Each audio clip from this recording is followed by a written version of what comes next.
Hello everyone, welcome back to my channel Joyita's everyday. আজকে তোমাদের সাথে একটা মিনি ব্লগ শেয়ার করি।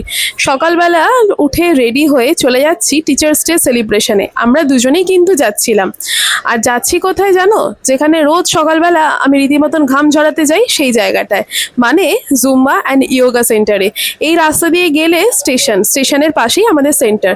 এই যে সেন্টারে ঢুকে এসে দেখি সবাই এসে গেছে, তবে আজকে সবাই কিন্তু নিজেদের পছন্দ মতন ড্রেসে সেজেছে, আর তাই জন্যে কাউকে চেনা যাচ্ছে না। আর রোজ একরকম দেখতে দেখতে আজকের দিনটা পুরো অন্যরকম লাগছে সবাইকে দেখতে, তাই না? তাই যাই হোক, আমরা বসেছিলাম, একটু পরে আমাদের অনুষ্ঠান শুরু হয়। এটা আমাদের সকালের ব্যাচ। তো সকালে আমরা ব্যাচে পুরোটা ফ্যামিলি বলতে পারি। তো যাই হোক, এনারা হচ্ছেন আমাদের স্যার এবং ম্যাডাম। তো যাই হোক, আমরা ভাবলাম যে এবার কেক কাটিংটা করে নিয়ে প্রোগ্রামটা শুরু করি। কেক কাটিংয়ের পর ম্যামকে গিফটটা দেওয়া হচ্ছে। এই গিফটটা কিন্তু আমরা সবাই মিলে ম্যামকে দিয়েছি। আর কেকটা বানিয়েছিলেন আমাদেরই মধ্যের একজন। খুব সুন্দর খেতে ছিল কেকটা।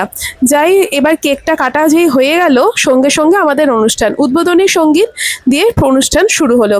একে একে আবৃত্তি হচ্ছিল।